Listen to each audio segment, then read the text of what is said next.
Well, good morning, one and all. Welcome back to Garden America. We are in studio from the iHeartMedia studios in beautiful San Diego, California. Brian Main, John Bagnasco, Tiger Palafox, ready for another exciting show, guys. We trust you had a good week. The weekend's even better. And then we won't talk about next week yet because, after all, it's only Saturday. John, you're next week will be exciting. I'm not going to be here. Say that again? I'm not going to be here next week. Oh, that's right. That'll be exciting. Yeah, on assignment. Yeah, John is on assignment. Yeah, that's Right. what they always say when somebody's not in studio or on the air. In You're actually Meridian, going to Idaho. You're going to Idaho to Meridian, visit your Idaho. family, right? Yeah. Going to see my daughter. You're going to who come back with said plans? good morning to us. Good morning, Gina. Good morning, Gina. You know what? She's a regular. She used to be kind of now and then. Now she's every week. Yeah, she said she asked for some improvements. We put them in place, and Now. she's satisfied. She asked for some improvement. More camera time for John? Yeah, keep an eye on that, too, the little jitterbug that may be happening. Yeah. Anyway, so you're here today. You leave on Monday, right, to Idaho? Yeah, it's either, I think it might be Tuesday, actually, now that I think of it. Tuesday. You gave me false information It's only, prior to the show. I'm not sure anymore. There's only so many things in life I can be sure of at my age. Besides the two big ones, Right. Death and taxes? Yeah. I don't know if I can be sure of that either. I'll have to think about it. Tiger, I understand that magic is happening at Mission Hills Nursery. Yeah, it's Christmas tree time. Isn't that magical? Right? But you've had him in for a few weeks, right? Or Yep. No? Yeah. We're this is the big weekend. So there's two ways you can think about this if you're out there tree shopping. One is you need to get your tree, so go this weekend and get it because there will be not a shortage, but there are less Christmas trees out there than maybe in years past. Or two, avoid this weekend because it's going to be mayhem, and maybe wait till Monday because just waiting 2 days doesn't really matter. But that And it'll be easier to choose a tree since Much everything will easier. be picked Right. over. But there's the still- earlier you buy... Go ahead. For us, there'll still be great inventory on Monday to pick from. But the earlier you buy your tree, the more maintenance will be involved to keep it going through the holidays and beyond, or no? Well, so I don't know. Maybe it's just me, but I'm the kind of guy that puts the tree up in the house, fills it with water once, and it's Set it it's and on forget it. It's on survival mode from there on out. It's up to the tree after that. Exactly, because I checked the water eggs this morning, and I was like, oh, there's still water in there. We Okay. used to, my first job actually, Frank's Nursery? not working for my dad, was Frank's Nursery. And at Christmas, we used to sell between 25 and, depend on the size of the store, between 25 and 40,000 trees per store. Jeez. And they were all Scotch pine. Scotch pines. Those are the And worst. the size ranged from 2 feet to 9 feet, and the price was $3.99. And those are the worst. Any size tree, $3.99. Why They're are they po- bad? They're super pokey. Oh. So handling those trees is miserable. They also had crooked stems. They were always hard to stand Yeah. straight. I remember my first couple years as a kid, we would get in Scotch pines at the nursery. Those were the worst pines to lift up. They were the best tabletops, though. They Yeah. had the perfect shape for a perfect shape tabletop. for a tabletop. You're right. Yeah. But Oh, my daughter's giving away They- one of my secrets here. what is this? The real reason I'm going to Idaho is to shop at Edwards Nursery. Exactly. Exactly. I had said when you were talking, are you going to come home with And you'll be plants? coming back with... Well, I'm looking for miniature conifers. There's a company that sells 4-inch pots of miniature conifers or little quart containers, Isley Nursery and Stanley and Sons. But when we visited Idaho in May, no one had those anymore. But the previous year, I'd been there at Christmas time, roughly the same time, and there were great selections, so I'm hoping to find some of those.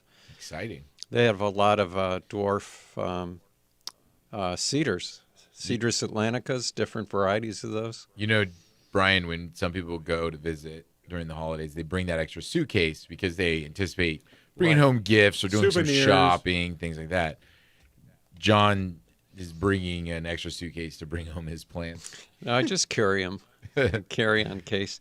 Oh. Hey, do you remember not too long ago, Carol from Tucson had mentioned she was going to Rome? She went to the botanical garden. And we told her, hey, check out the botanical gardens when you're there. And Carol says she went there and she loved it. Ooh, nice. Yeah. You know what's fun about us being in Rome a couple of times is when you watch documentaries on TV or they show different video shots. You thought, oh yeah, I was down that road. See it. You have a place, you have a reference, and it's very cool to have that reference in place because you enjoy it more.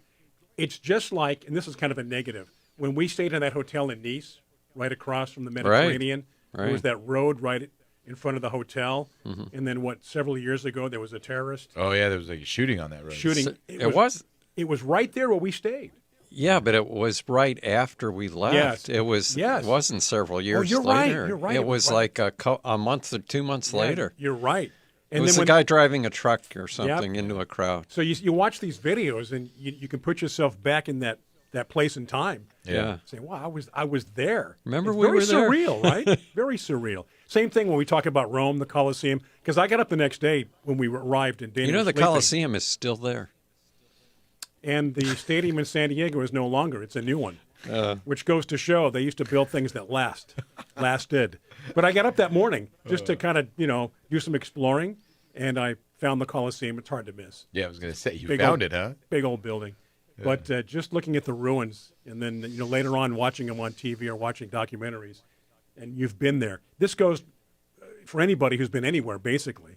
Yeah. You put yourself back in that time and place. It's pretty cool. Pretty cool. Well, it sounds like she had a great trip. Yeah. I'm glad you did. Yeah. You have any wonderful plant pictures from the botanical gardens? Please share them with us. You know what? We have listeners, our Facebook listeners anyway, all over the world, right? Right. And they probably don't get our newsletter. Uh-oh. But if you're one of our friends in India or Pakistan, send us some pictures of your garden. Oh, yeah. Oh, man. Love to see them.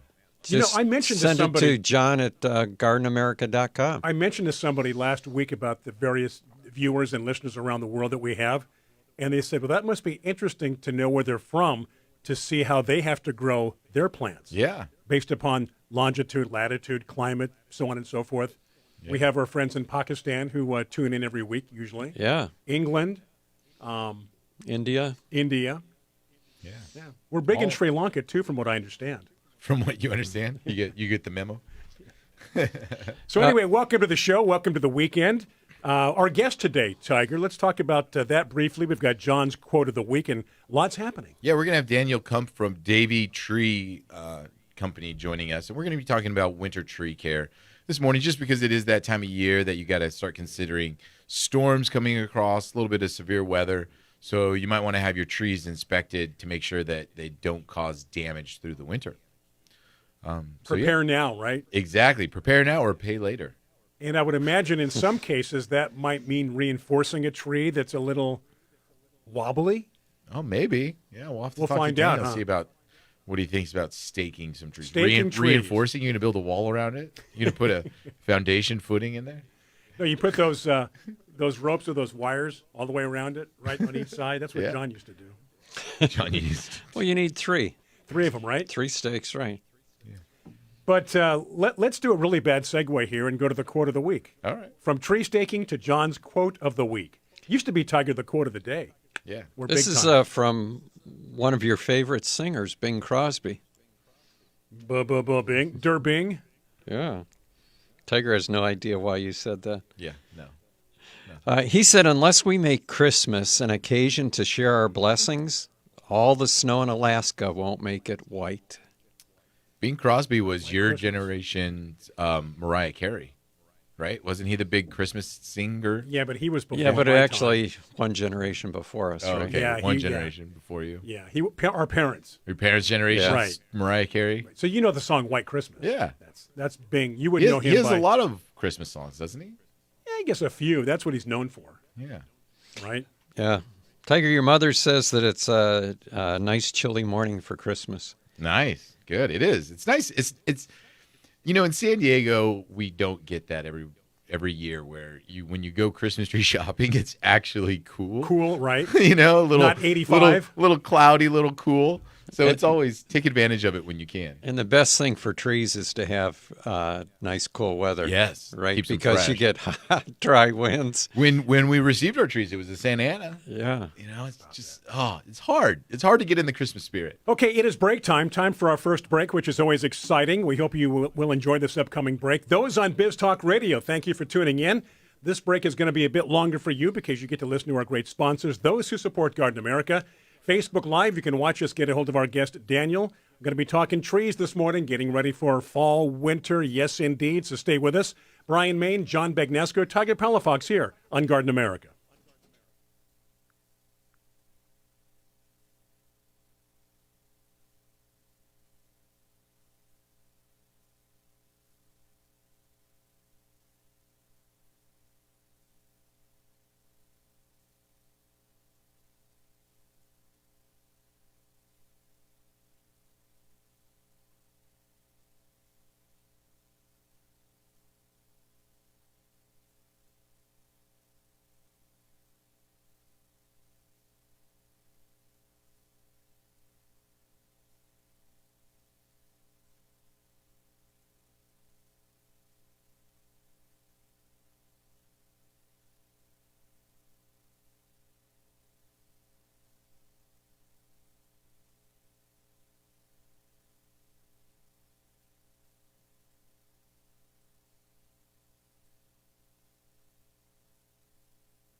Welcome back to the show. Those on Biz Talk Radio, we do appreciate you supporting our many sponsors and tuning in every week. Those on Facebook Live, you know how much we love you as well. This is Garden America. We are back. Brian Main, John Begnesco, Tiger Palafox.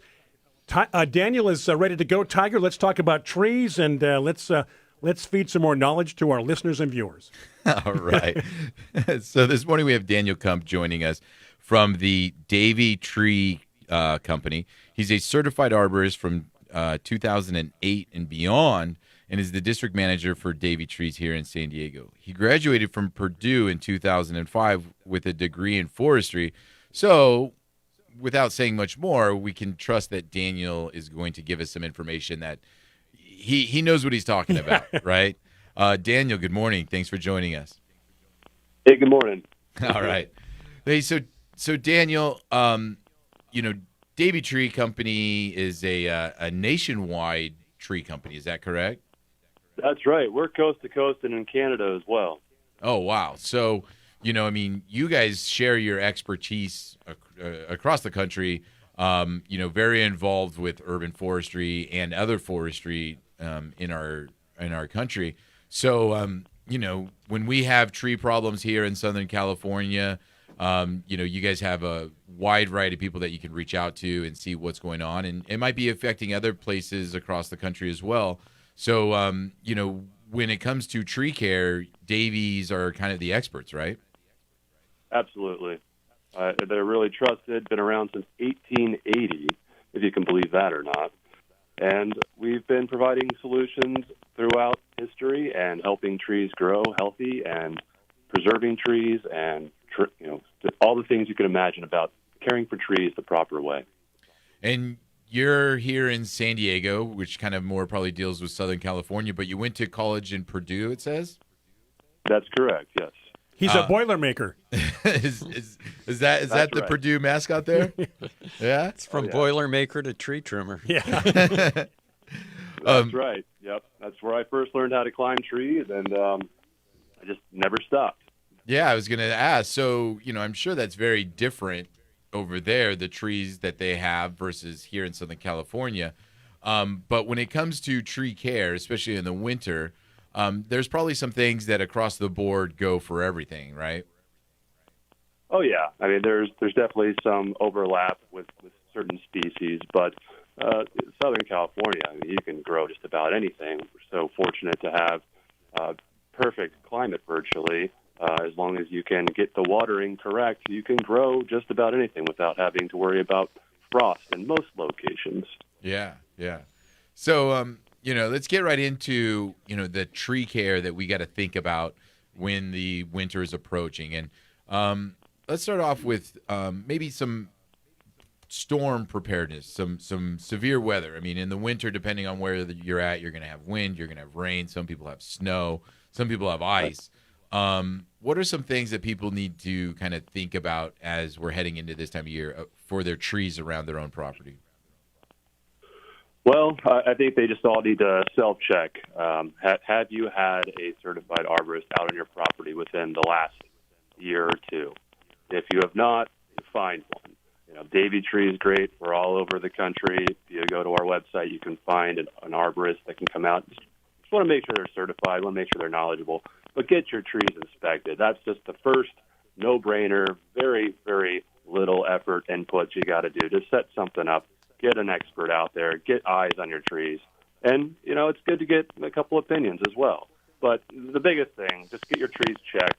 Make sure that the trained professional, they'll see things that the common person won't readily see. But if trees are really heavy, especially end weight, you're going to have branches break out. If those branches are near your house or power lines, you could be with a real sorry situation with water leaking through your house or being without power, or even worse. So that's the first step. And beyond that, there's a lot of other things you can do, but that's number one. So getting someone out there to inspect the trees, and as you mentioned, being preventative with your tree care can save you time and, it could save your life and also other things that go along with that where, the investment in getting proper tree care, that could save your car, that can save, like you say, your roof and other things that can add up the cost if you don't, and now that branch comes down or that tree comes down, correct? Absolutely, yeah. Especially if you have a lot of trees in your property, it's almost like you're going to have to pay eventually, yeah. Right? You can either pay on the front side or the back side. Back side, there's usually a premium involved, and if you're lucky enough to get someone out there right away, it is going to be a more costly experience and a more traumatic experience, honestly. So it's almost like paying with tax or without tax. If you're more on the preventative side, it's going to be a lot smoother and easier for everyone. But unfortunately, sometimes things are missed, and sometimes things do happen that are unforeseeable, and just perfect storms can create messes. So it's just one of those things that you do want to be proactive on. And, this time of year also, aside from kind of preventing damage or problems, it's the time of year to prune certain trees. This is the time of year you do it, right? As we get into the winter when the deciduous trees lose their leaves and start to go dormant. Absolutely. The big one is pine trees. We have a limited window of when we can prune pine trees nationwide, but especially here in Southern California. We have such a small winter, and the importance of pruning properly and at the right time, it could be life or death for your tree. Many times I see improper companies making improper cuts that are pruning pine trees in the summertime. And that's when you have pests like pine bark beetles flying around, and they just go right to that tree that's stressed and bleeding and sapping out, and they kill it. So it really could make a difference between life or death of your tree by pruning it in the right time. Again, pine pruning is just this limited window that we have. Basically, November through March is kind of the latest we want to push it. April, it's starting to warm up, but that's the most important thing I can't stress enough is people don't know about pruning pines. You can only prune them in the wintertime if you really care about them and want them to live a long, healthy life. Well, that's a good note for people to kind of remember is, avoid, attracting those pests and problems by the proper time of year pruning. Hey, Daniel, we are going to have to take a little break here in about 30 seconds. But when we get back, we'll continue talking with Daniel Kump from the Davey Tree Company. And when we get back, Daniel, I'd like to kind of talk about, the winter time is also the time of year when tree companies get busy. So, we have to consider, getting out early and being proactive in this. So when we get back, we'll continue talking with Daniel with the Davey Tree Company. Thank you, Tiger. And, of course, those on Facebook Live, any questions or comments for our guest, Daniel, today, be sure to post them in the comments section there on Facebook. Biz Talk Radio, going to take a break. Back after these messages, this is Garden America.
All righty, we are back after that break on Biz Talk Radio, Facebook Live. Thank you for tuning in.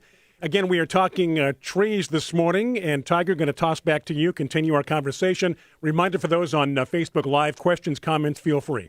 Yeah, so before the break, I had mentioned Daniel with the Davey Tree Company, but this is the time of year, Daniel, that people have problems, and as you just mentioned, it is the time of year to prune certain things. Where we talked about deciduous trees, you talked about pines. So I'm sure you guys get pretty busy this time of year. So it'd be in people's best interest to call you early and start getting some work done. Is that right? That's right. Yeah. You just want to make sure annually you're getting an arborist out there, and as soon as you can, get one on your property, especially if you have pine trees. And it's the best time to prune not only pines, but other trees as well, because it's the least amount of stress that you're going to put on a tree. And they do prefer cooler weather when they're getting pruned. And that's most exclusively true for all trees except palm trees. So that is the little hook that we all need to remember. You don't really want to prune palms in the winter wet time. Why is that? Well, they are more prone to get fungus, and it's the wet conditions and cooler conditions. Palms like it tropical. They like the heat. And, well, we don't have a lot of that in the wintertime. We are fortunate here in Southern California that it's not the most frigid winters, but certainly it cools down, and you just want to do all the right things to minimize stress on the trees and plants on your landscape. You don't want to top your palm trees. No topping. You don't really want to top anything, and you don't have to, but especially palm trees. There is a certain occasion where you might have to do a radical surgery on certain syndromes, but for the most part, you don't want to top trees. And I would say, I don't know, I think people in Michigan would think that San Diego's are just fine during the winter time. They would probably consider our weather tropical in the wintertime, right? Right, John? This is a little bit off subject, but it is about trees. Somebody sent me an article about the giant sequoias growing in Michigan. Really? Yeah. Transplants? Like they weren't native there, right? Oh, no. They were planted in the 40s, though, but it was interesting. We're going to have to get some information on that. Well, yeah, especially the weather. Yeah, that's what shocked me. Yeah. So, in terms of, work done on trees and people's homes, as you mentioned, having a certified arborist come out, do an inspection, plan the work. what are some things that people can expect? Because I think for some people they see a tree in their yard and they just ignore it. They just think, oh, it's a tree. It's growing. Yeah, leave it's it fine. alone. It's Let fine. it do its thing. Yeah. There's big forests full of these trees, and nobody maintains them. What are some things that people can expect? I mean, when Davey comes onto the property and starts doing some trimming, are people going to be climbing up in the trees? What kind of work can they expect to have happen? Yeah, most likely. There'll be some climbing involved or aerial bucket truck lift being utilized. But, first and foremost, it's really important to talk about nutrition, and properly fertilizing your trees is really important. Now, we talked about trees, just leaving them alone. Well, sometimes that can be the best thing. If you don't mess with a tree, you could mess things up if you don't have the right person looking at your tree. Lots of times people come out there and just start cutting without knowing what they're doing. But it's really important to address nutrition, fertilization, the soil nutrition, and forest. They have a forest floor, lots of mulch, things get cycled through. But most landscapes, topsoil has been scraped and the soil is really poor. So that's the most important thing. If you don't do anything else, it's really important to make sure you address fertilization, and that's something Davey Tree does and really promotes, is deep root fertilization. So we're not only putting it on the surface, we're actually injecting it into the root zone. That's a really important thing that I'd want to talk more about. Yeah, and on the phone earlier this week, I had asked you the question about falling over trees. Does the deep fertilization kind of watering kind of come into play when it comes to a tree just simply falling over during a storm? Yeah, absolutely. Sometimes storms it's just a perfect storm, right? You get saturated soils and high winds, and things do fall over. But if you are deep root fertilizing and you're properly caring for your tree and that root zone, if you're protecting and preserving and promoting good root health, you're going to have a stronger anchor that's going to be less likely to fall over. Okay. What are some things that Davey uses in terms of that fertilization? I mean, I think most people, when you shop at a garden center, you look on the fertilizer aisle and it's granular fertilizers or liquid fertilizers, and you're talking about actually injecting something. So I'm sure there's some specific things that maybe only tree companies use. What's the kind of difference between the granular product that you buy at a store and versus what you guys are putting in the soil? Yeah, great question. And usually granular is a quick release fertilizer used more on shrubs and grass, things with less of a root system that needs a lot of fertilizer right away, readily. Our product is Arbor Green Pro. It was a product that was designed by Dr. Roger Funk with the Davey Tree Expert Company, and I swear by that product. It provides the fertilization subsurface into the root zone. It's delivered with a probe that you actually step on the foot plate of a probe, and it goes subsurface about 6 inches or so into the root profile, getting the food right where the tree needs it, not on the surface where you have to wait. And maybe sometimes you put fertilizer on the surface, it washes away. So the product is superior to anything else. You can possibly buy it on the market now, but it's just better to let the pros mix it the right rates and apply that to your trees the right way. And then what about watering? I mean, we here in Southern California have been dealing with a drought for multiple years. I know that plays havoc with trees. Other parts of the country are, under severe floods, and that could probably play create a problem on that end as well. So finding that balance of watering is important for the trees, right? That's so important. The real water, the real rain that falls from the sky, there's nothing better for the tree. Lots of times in Southern California, we're subjected to some pretty poor water with lots of hard minerals and hard water, more alkaline water. Trees don't really like it. So it's a really important preparation for rain, because that's really what the tree wants to soak up. So when you have rain in the forecast, you want to turn off the sprinkler system. And if you have rain, give it a couple weeks before you turn the sprinklers back on. moisture management is just one of the things that's just so important for tree health. All right. Lisa has a question. Okay. I don't know if you want to take questions now. Yeah. But, okay. Yeah, we got time. Lisa is asking what you can tell us, Daniel, about native oaks, native California oaks, and when do they need trimming? It's a great question. Native oaks, they would prefer to be pruned in the cooler months. They, too, also have a pest, a beetle, that's similar to the bark beetle of pines, that if you prune them in the summer months, they can be more prone to attacks. But especially with the native oaks, you don't want to over prune. It's with almost any tree. You don't want to remove more than, say, 15, 20% of the live canopy at a time. Otherwise, you can stress the tree, and then lots of negative things can happen. But, yes, you do want to prune the native oaks in the wintertime. It's the best time. And, I mean, I know and generalizing oaks, but I know a lot of our native oaks are just so slow growing. You remove 20% of the canopy. Yeah, right? That was 20 years of growth that it took to get there. Huh, Daniel? I mean, some of these trees are so slow growing that, people just willy-nilly trim off things, and it took years and years and years for that tree to develop that branch or that, growth, right? Absolutely, yes. You really need to know where to focus your pruning.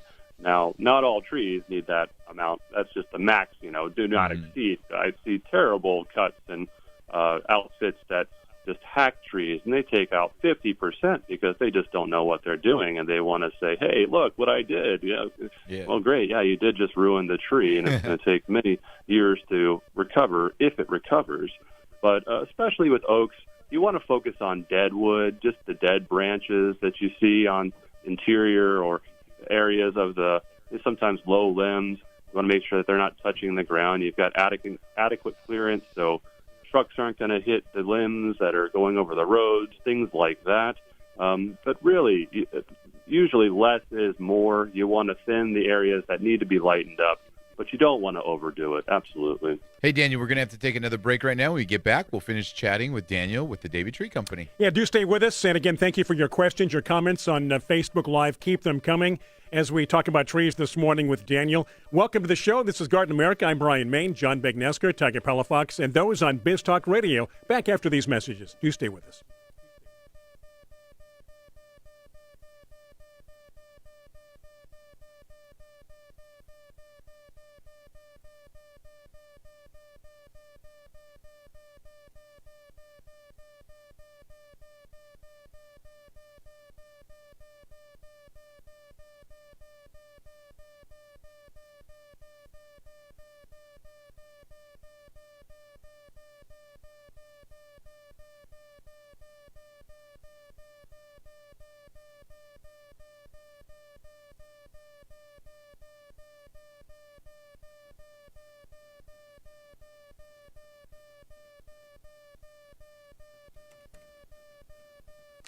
Back with your friends here on Garden America. If you're tuning in on Biz Talk Radio, this is the final segment of hour number 1. Hour 2 will kick off at 6 minutes after. Hopefully you can catch the entire show, both hours, or at least 1 hour here with Garden America. Talking trees this morning, and we have a couple of questions, Tiger, as we continue. Yeah, Daniel, we have a question from one of our listeners. I think you might be able to help out with it or at least give some light. She's talking about how municipalities have these arborists or tree coalitions to kind of help with the different regions. And I think in San Diego, you have been on the board here for some of the urban tree canopy things. What are cities doing kind of for tree canopies in their areas? And are they using kind of certified arborists to kind of utilize their expertise, or are they just kind of like saying, oh, we want to plant more trees here, so we should? That's a great question. It does vary municipality. There are those Tree City USA, establishments and endorsements you can get by being really pro trees and properly caring for them. But you do want to be careful. Lots of times the city arborist will do things the right way, but just so many times I see trees get planted that are in a little 1x1, 2x2 little tiny area surrounded by concrete, and they just pop it in the ground. So, yeah, we're doing the right thing. I was like, well, you started to do the right thing. Yeah. There's sometimes lack of follow through and lack of proper care. Yeah. But And then I was going to ask, I mean, it seems like, some of these things we're talking about when it comes to tree care is also proper tree selection. And I know Davey does go out and do, inspections on your trees. Do they have a resource for trying to find that proper tree for your area, for your home? well, yeah, you can certainly, check our website. There's lots of great articles and tidbits, www.davey.com. There's lots of articles and resources that you can find there. But, through your local municipality, wherever you are, you might be able to reach out to the city if that's a resource, but I wouldn't really bank on it. Trying to think of other websites, and I can maybe follow up with you on that for local knowledge and kind of self-help things that people can look for. But really, natives are important, but it does start out with proper selection of a tree, because you don't want to pick a tree that is prone to pests and disease and just setting yourself up for disaster. Or a giant sequoia and you have a small patio. Yeah, or just a tree that makes a whole lot of mess. Yeah. Dropping whatever. Oh, those are the good ones. That's how Daniel's company stays in business, is messy trees, right? Get out there, preventative pruning, make sure it's all cleaned up. Hey, Daniel, lots of great information. Again, can you give that website one more time for people to be able to go to if they're looking for more info? Yeah, absolutely. It's www.davey.com. That's Davey. And you can find your local office wherever you live in the country, and you can schedule a free consultation to have a certified arborist come out and inspect your trees. Awesome. All right. Thank you very much, Daniel. Have a great rest of the weekend. And, here in San Diego, we don't have any severe weather in the forecast, but I'm sure it'll come up, so I'm sure you'll be busy pretty soon. Absolutely. Thank you so much. You betcha. Take care, and thank you so much. And, a lot of great information. Trees can cause a lot of problems. They can be your best friend or your worst enemy, just depending upon, what you plant and where you plant it and the type of trees. I know this is the case with a lot of, HOA associations when they do their planting. We've talked about that before. Yeah, trees are those things in your garden that, you're encouraged to buy.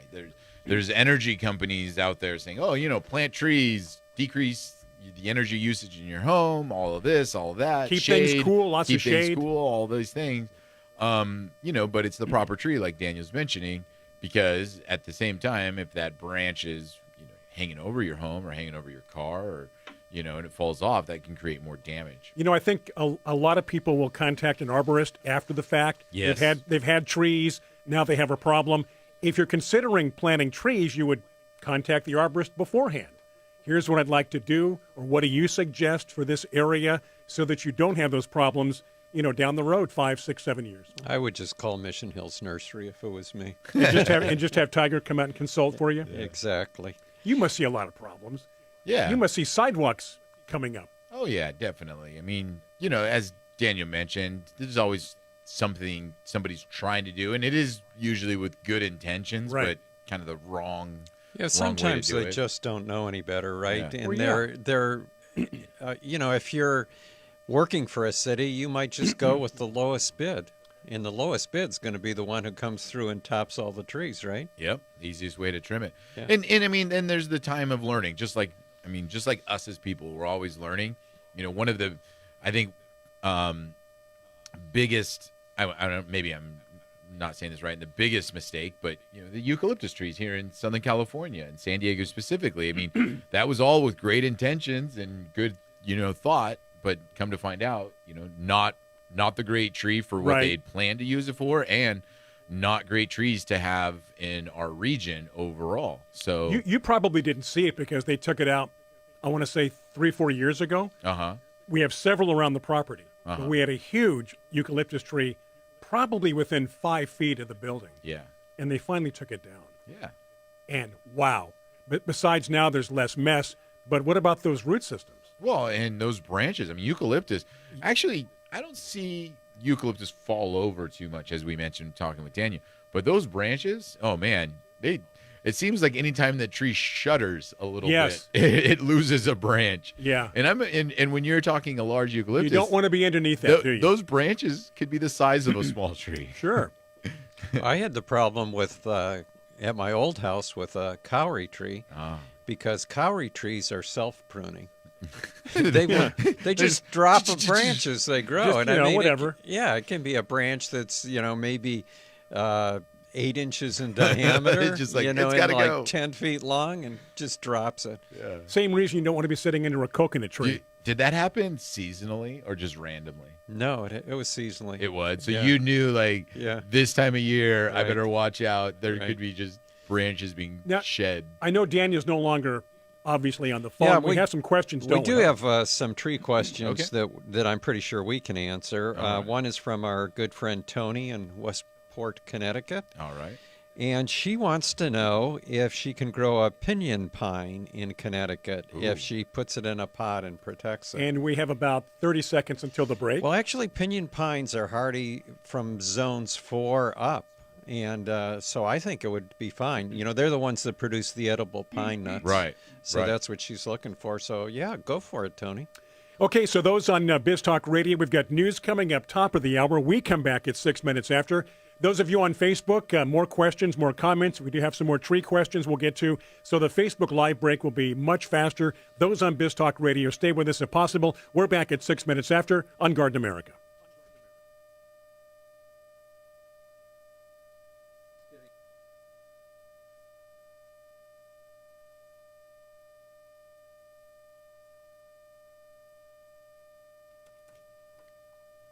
We have returned, and if you are tuned in on Biz Talk Radio, thank you so much as we continue on your Saturday afternoon, Saturday morning, maybe it's Saturday evening. Who knows? Could be midnight, depending upon if you're listening to one of our archive shows.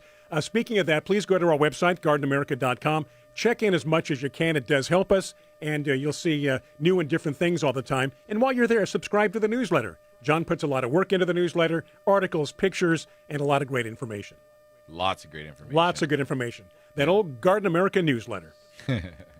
Hey, Linda up in Reading wants to know our thoughts on the practice of cutting off all the branches of fruitless mulberries, leaving only nubs each year. I'm not a big nub guy, are you?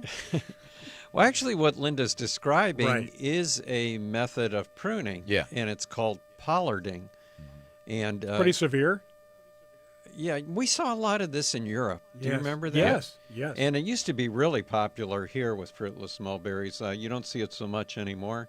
Right. But basically, you cut the tree branch. A tree branch can grow 10, 15 feet, even more every year, but you cut it back in the winter to only leave 2 inches or something like that Wow. of that growth. So pollarding is Pollard. And if you Google that information, Linda, you can find out about it. It's used to keep giant trees in small spaces. Yeah, I was gonna say. I mean, it's a technique that has a purpose. It wouldn't Right. be considered proper pruning because, I mean, that's not the way you would, in theory, properly. You're not- But as Daniel mentioned, sometimes there's situations and they have to be done. Right. And that's one of these. I mean, if you let a mulberry tree just go, I mean, there's not a lot of properties in Right. San Diego that can withstand that. Right. Right. They get so massive. So there's a Um, difference between pruning and topping for looks as opposed to that you should do it. Right. And so For the health of the tree. And then when it comes to fruit trees in general, the whole movement is shorter is better because much easier to pick the fruit, Right. much easier to work with. And I mean, unless you have a weeping mulberry, there's no other Right. varieties out there that stay small. I mean, the whole thing with citrus, we've all moved to these semi-dwarf varieties because nobody wants a 20-foot tall citrus in their yard anymore. Reach up and grab the fruit or Yeah. small step stool. Exactly. That's the perfect way to harvest your fruit. And if you're dealing with a mulberry or even just a flowering mulberry, a non-fruiting mulberry, they get so massive. And then they lose so much in the wintertime when it comes to like leaf mass and everything else that it's a technique. And there's a lot of trees I think that they use it for. Even in the the lime walks. I think that's a common practice. Remember the Right, lime right. tree rows? I think we saw that kind of pruning there as well. Over in England. Yeah. I think that pollarding is more popular in Europe than it is here. And probably in the United States, more popular back east than it would be here. Pretty much the only thing I saw were mulberries pollarded here, but in Europe, they did it with sycamores too. Yeah. I remember when we were at Lake Como right outside the hotel. Do you remember that? Yes. It was that giant sycamore that Yeah. had been. I mean, It was huge. yeah, two people couldn't even get their arms around it. I No, don't think. huge. Yeah. Tony mentions that she pollards her PG every year. PG. PG tree? Yeah. I think she's talking. Well, PG usually refers to Paniculata grandiflora. Oh. So it's Hydrangea Paniculata grandiflora. There wasn't enough room to type all that out.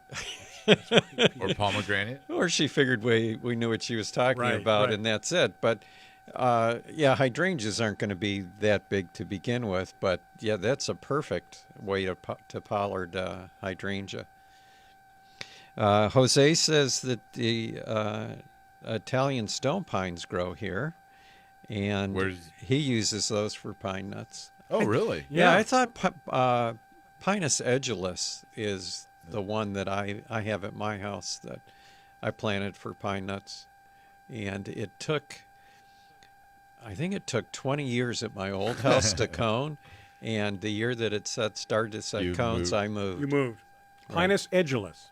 Pinus edulis. Edible. Edulous. Yeah. And Tony did verify. You've been around it a was few years, hydrangea. haven't you, Learned Tiger? a little bit of Latin. I got that little wink at a Tiger. Yeah, I'm all about that. We should go back to your Latin lessons, Brian. Pinus edulis. That is my Start edible. revisiting your Latin lessons. edible pine. We should do a show on Latin, on all the breakdowns. Well, there's certain things that we used to do that. What was Yeah. it like?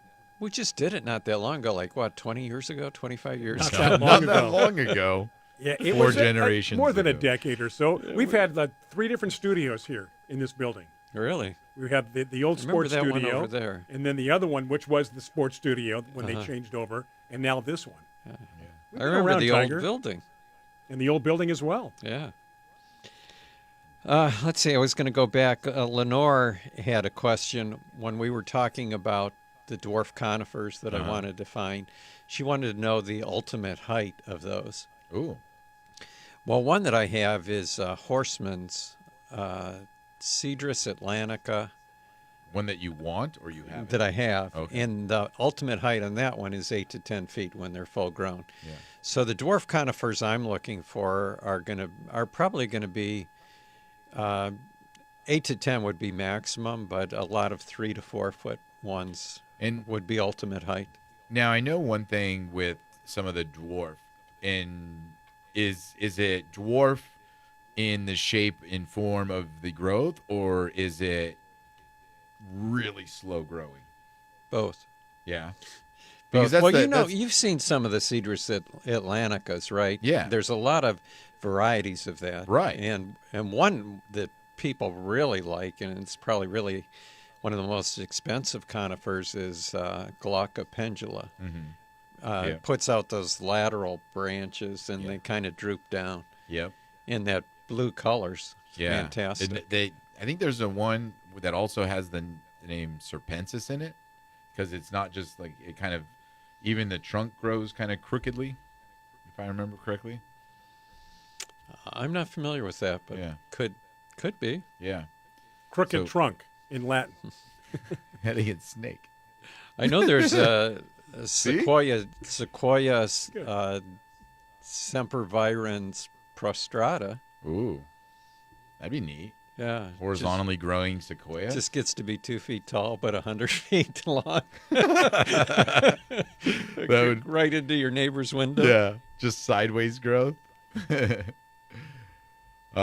Yeah, because that's the thing, right? I mean, with the really compact, like we talked about, the oak or the pine, there's kind of different categories, because some of them are really compact just because they're so slow growing, and some of them are just compact because they just grow smaller. I think a fast-growing pine would be like a mugo pine. Like, it's small Fast and growing? Well, I mean, I think it's faster than some of the other ones out there.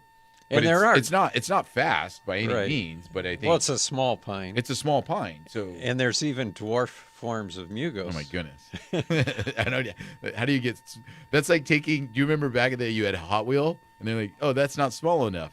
Let's make a micro wheel, machine, Hot Wheel. micro machine, wasn't it? Right. Yeah. And it's like we're gonna take this Hot Wheel car and make it even smaller. Hey, Jose was pointing out that if you're going to pollard a tree, that you start when it's small. He said, points out a lot of people in East County have mature trees that they start pollarding, and all that ends up being is topping the tree. Yeah. Right? And then he said it opens it up to a lot of decay and problems later on. Yeah. So you do want to start that. Good point, Jose. Glad you brought that up. I want to mention, too, I guess there is a little bit of a buzz in our audio for our Facebook viewers this morning. Got a couple of mentions on that. So Tiger will work on that. I think it's because we've all had coffee. We're all buzzed? Yeah, that's where the buzz is coming from. We do appreciate that. Thank you so much for pointing that out. So let's see. We're going to take a break. We're so close to a break. We are going to take a break. So continue with those questions, comments on Facebook, those on Biz Talk Radio. I want to remind you, if you do want to watch and listen to the show, go to our Facebook page, Garden America Radio Show.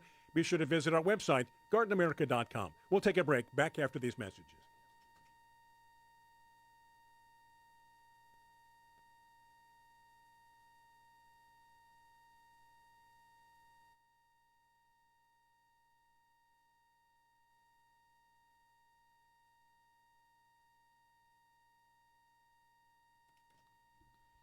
Okay, we are back on the air, both on Biz Talk Radio, Facebook Live, working out a few little small technical problems, so we appreciate that. We're talking trees this morning for the most part and trying to catch up on most, if not all, the questions. One of the things I took from Daniel's talk this morning was when he mentioned the pines. I didn't realize that summer pruning could be harmful, not just, from the standpoint of, you're pruning it at a time of year where it's releasing a lot. I've always been told, don't prune in the summer because of the pine, the sap release. That's it's like bleeding out, and just like if you were bleeding out, that's not good for you. But that also calls in for the pests to come in and invade the tree, right? Which now you got two problems. You got two problems, yeah. And that was kind of interesting, and I think people don't know that. I think it's something people do need to remember, that you don't prune pines in the warmer months. You really save it for the cold months to prevent that, because that is a problem with pines, is these diseases, these beetles problems coming along. And the problem is that they're knocking out pines that are very well established, very old and mature, and it doesn't seem like it takes much, and it can take down the whole pine. So, hey, Jeannie from India was checking in, and if she's still there, she or he, yeah, don't know whether that's a male or female name, but yeah, send us pictures of your garden to john@gardenamerica.com. We'd love to post them in our weekly newsletter. Yeah, anybody around the world, wherever you are, we'd love to see what's growing and how different perhaps your horticultural experience is compared to us where we live. Right. Gina wants to know if she should water her potted spruce trees during the winter. Depends whether they're outdoors and not under an overhang, so they're getting some rain. They'll probably be okay, but otherwise you just don't want to let them dry out too much. Yeah. I mean, the weather's going to be cool. They're not doing a lot of growing. The soil might even be frozen. But, if you go through and you keep it barely moist, so maybe once a month, something like that, they should be fine. Speaking of watering, go ahead, Tiger. Oh, well, I was going to say, the other listener that mentioned the pinyon pine in Connecticut, right. The one thing I was kind of almost thinking that might be a problem there, because she had mentioned she's going to keep it in a pot and protect it. But sometimes in those cold environments, keeping the plants in pots, doesn't that almost do a negative thing where it freezes the roots? Because in the ground, it actually stays warmer, right? But in a pot, because it's out and about, and that root ball can freeze. So you got to be kind of careful, I think, with that. Because it's more exposed to the elements. More so than the actual Right. pine freezing or getting cold. But pinyon pines are native to the Southwest, right?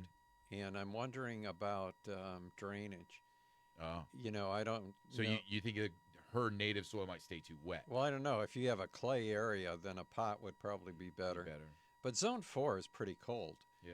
So I don't know if freezing would hurt it or not. Yeah. I mean, the ground's going to freeze. Speaking of succulents, you like that segue? But we talk about watering, this morning. Yeah. And I had a guy I was talking to yesterday, my aquarium maintenance guy. And he's really into fish. We talk back and forth, and he's into plants. He's all proud. He goes, I got some plants at home now. Your patio's inspired me, and I've got these succulents, and I water my succulents, about once a week. I went, once a week? Your succulents? I go, it's probably a little too much. And I explained to him how they retain water, and the best way to do it is to check the soil to make sure that it's dry, because all you're doing now is creating to what may become root rot. They'll just fall over. Once a week for succulents? Yeah, maybe once a month. Yeah, that's what I told him. Maybe once a month. Yeah. But he goes, really? I go, how do they look? He goes, well, they look okay. I go, just stick your finger in there and check the soil before you do that, if especially possible. in the wintertime if they're outside. Yeah. Because you water them, and if you don't check the weather and you get rain, yeah. now where you've watered it maybe that week, and then it rains, and now it's wet for another 3 weeks. Yeah. And you better not be watering because of it first he being goes, wet for yeah, 3 once a weeks. week. I go, well, that's too much. Maybe every 2 weeks. That's still too much for succulents because they retain water. You can cut off, as you know, a succulent, toss it on the ground. It's going to live for a while. Yeah, the way that commercial growers grow succulents, because they water them regularly, they keep them in shade houses too. Right. But it's very well-draining soil, and, they're encouraging growth. So they're trying to make these plants grow quickly so they can get them out into stores. And I asked him, I said, are these in the ground or in pots? He goes, in pots. Yeah. I go, so even more, you have to be even more aware of that. Yeah. Especially if the drainage is not as good as it should be. Yeah. But at home, maintenance watering is the best way to do it, just because you run the risk of really overwatering them. And especially if you don't put them in the proper soil. Right. If you don't put them in cactus mix, it's well draining, they're going to rot out super easy and quick, especially after a rain. Yeah, I should have asked him that. Lenore pointed out that if you have house plants, that the heating's going to dry them out a lot quicker. Oh, yeah. So you think plants need less water during the winter, but if they're indoors, Yep. If you have your heater running this time of the year. Right. I'm telling you, it gave me a fog this morning. I still have a fog. My wife, she turns on the heater at night. Before bed or gets up in the middle of the night? No, she puts it on like when we're going to bed. And it's just like, no.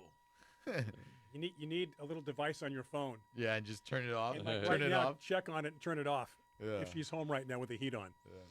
Brian, Lila has a question for you. She wants to know when you should prune Colereteria bipinnata. You should probably entering into the fall season and maybe do it once a year. I thought you were going to answer 11 o'clock. I thought this was a serious question. you were going to say 4:30 this afternoon. I know. I would say, wouldn't you say that would be good winter pruning on that too? Most trees when they're dormant. Yes. Yeah. Because, that's what we're talking about. When they're dormant is when there's less stress, less growth. And evergreen trees are never dormant without leaves, but they're dormant in that they're not growing actively. And this goes to kind of, I remember your son Joe explained this to me one time, where when pruning trees, the more you prune on a large tree, the more it wants to refill all those gaps afterwards. Right. So if somebody comes by and hacks half of a tree, that tree is now way more encouraged to fill up that half a tree. So it ends up putting out a lot of growth really fast, and it's weak, and it's not good growth. Because all the energy is going into that. Exactly. Right. And where if you were to prune, like Daniel said today, maximum 20% of the canopy, the tree doesn't initiate this stress growth, and it just goes like, a little bit came off, I'll replace it as I have time, kind of a thing. It doesn't stress out the trees as much. Is that like feeding your plants with unnatural growth hormones? Yeah, a little bit. encouraging growth when it shouldn't be growing. Right. Yeah. And we get the thin cell walls, as John likes to mention, talk about. Loves. And that's loves- all we're going to he say about loves that. the thin cell walls. You're a thin cell wall guy. We're going to take a break for our friends on Biz Talk Radio. All right, I got an interesting story when we come And back. John's got a story coming back. Hey, keep those questions, those comments roaring on Facebook Live as we continue. This break is for you on Biz Talk Radio. Stay with us. This is Garden America.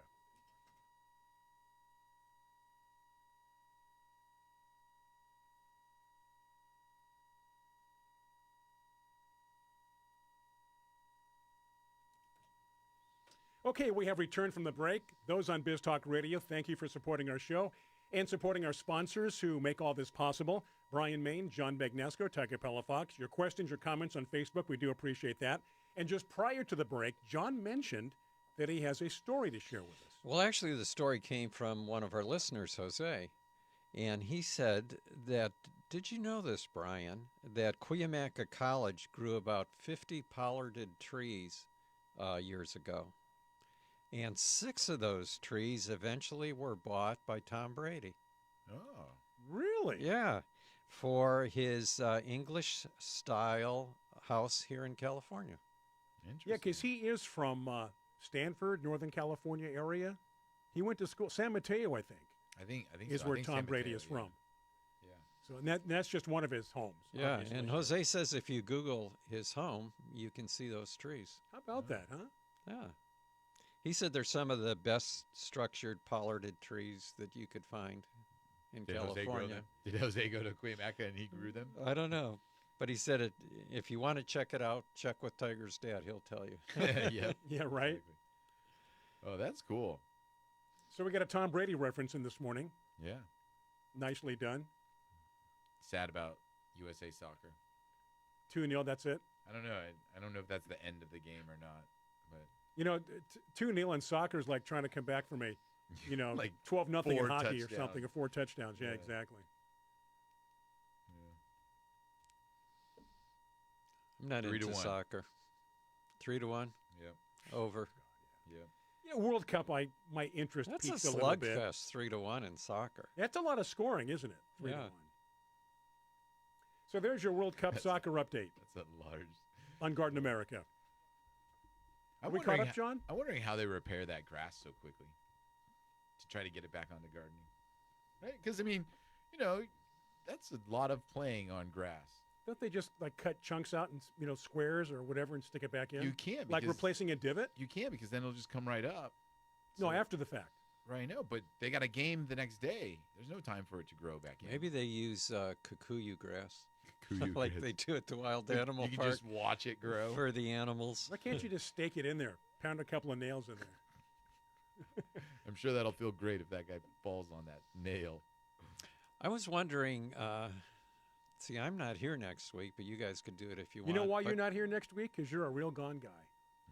Did you ever hear that term? No. He's a really gone guy. Never really heard that. cool. Really, with it. He's hip. Oh, yeah? Was Yeah. that hip? Yeah, That real was, gone guy. Was that back in the 50s? 60s.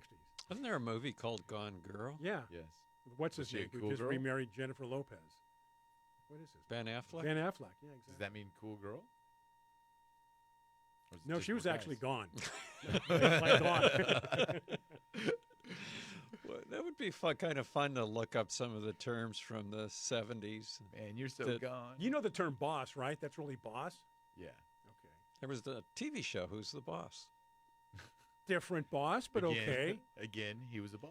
Wicked. That's really wicked. Another movie called Boss Baby, right? That's more Tigers. That's my generation. Yeah. Anyway, I was thinking, what about a gift-giving segment of the show? Yeah. Where the Coming listeners soon. and viewers give us gifts.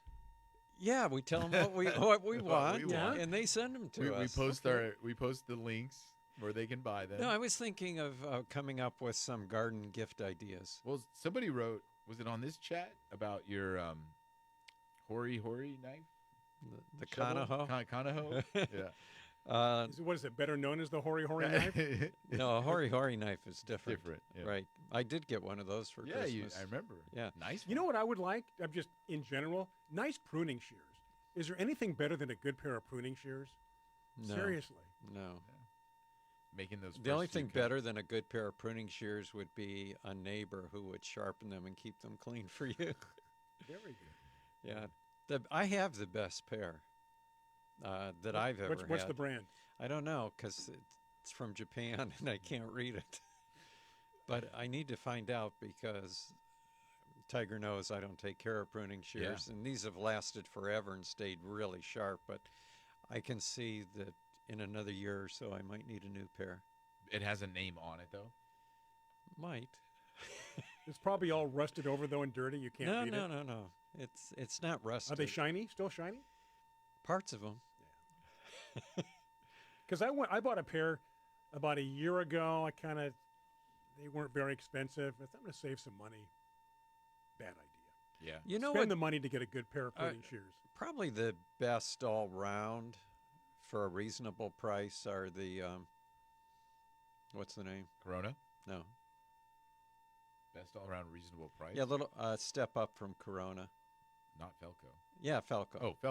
Okay. Don't you think Felco's a step up or no? It is. Yeah. But I would say, I don't know if I would classify them as reasonably priced. Oh, well, they're reasonably priced because I was going to tell Brian I've got like 3 or 4 of those laying around. I Yeah. could bring you one. Bring one, sure. If you want. And I'll check it out. We'll do a review. Well, you can just have it. That'll be your Christmas present. That's fine. I think they're, about $60 a pair? Or are they they're even more? $80 Really? $80 a pair. What? Yeah, Yeah. Coronas are now $40 a pair. And you have, what, 3 or 4 lying around? Well, I mean, they for go- some reason, I have a collection of pruning shears that. The other thing with Sure, pruning you bought shears, them because you have people coming over pruning often. maybe. You require more than one pair. well, it for used sure. to be that when I would not be able to find a pair of pruning shears, I would just go buy Go buy a another new one. Yeah. Oh, I thought you were one of those people that kept them in various places. Outside in my I do keep my them in barn, various in the house. places, Like- but like reading not glasses? Like reading glasses. not on Exactly. purpose. Don't you wear glasses yet? No, not yet. When's the last time you were at the eye doctor? You go to the eye doctor? Okay. I guarantee you, this is interesting because I've talked to so many people in your position, just haven't gone, Yeah. never saw a reason. You're not seeing as well as you should be. So go and see what Go they and, say. and then you'll be amazed. You'll be able to see the definition of trees. You know, when you're driving by, you'll see the definition of leaves. Yeah. The road signs at night will be crystal clear. I guarantee you'll come away with a Yeah, prescription. you just went and grabbed those glasses out of your car before the show, right? Yeah. Because you used them here in the studio. These are $1 Uh-huh. because I know I can spend less money because I know which ones I need Okay. based on strength. But you should go to the eye doctor and just see what they say. All right. I will. You've never been, have you? I've been once. One time. You were 10 years old though. No, it was, I think in college, maybe a little bit afterwards. And I had It's 20 years I had ago. a thing in one eye where it just hurt. And I think what's it called when your eye is just a little bit not Stigmatism. not shaped right? Stigmatism. Is that what that is? So he goes, you got a slight one. But he goes, it's not a problem right now. He goes, I can't prescribe you anything for 20 it. years ago. It's a Yeah. problem now. Yeah, probably. Exactly. That eye doesn't even work anymore. I don't realize. I remember I the- don't realize, but I've only been The seeing first it in one time that eye. I went after a long time and I put them on and I said, does everybody see like this?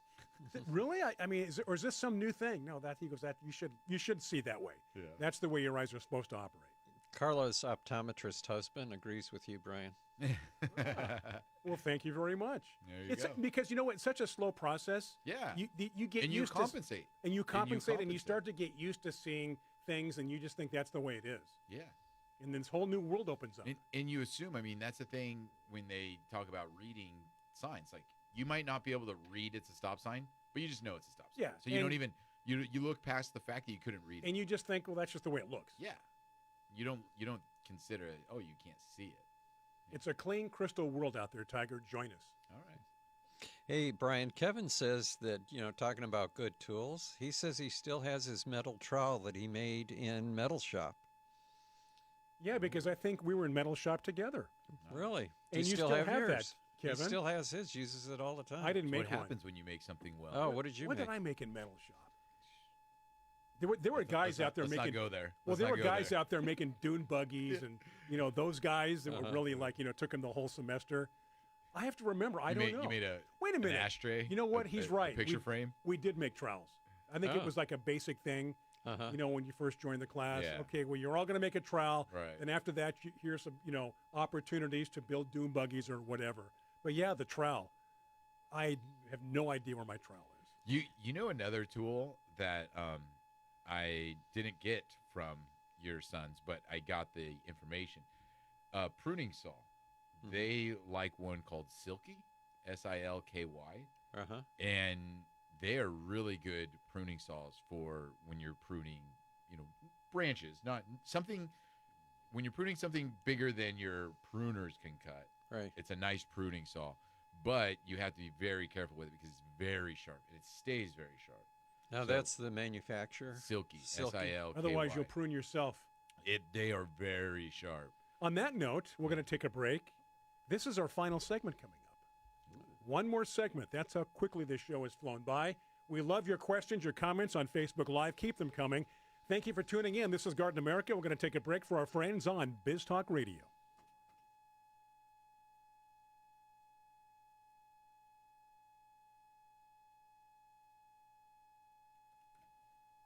We have returned from the break. Those on Biz Talk Radio, thank you so much for tuning in. Those on Facebook Live, it's always great to see those names up there. Yeah. That's the one thing on Biz Talk Radio. We don't know who's listening or who you are, but on Facebook Live, we see your names, and we also see you, too. Technology's amazing. Yeah, David is agreeing with Tiger. On the saw? He says Silky's amazing. He says it's super smooth, just don't cut off a limb. That's He wow. needs your own You do- limb. You do have to be careful. When you say it stays sharp, too, right? That's yeah.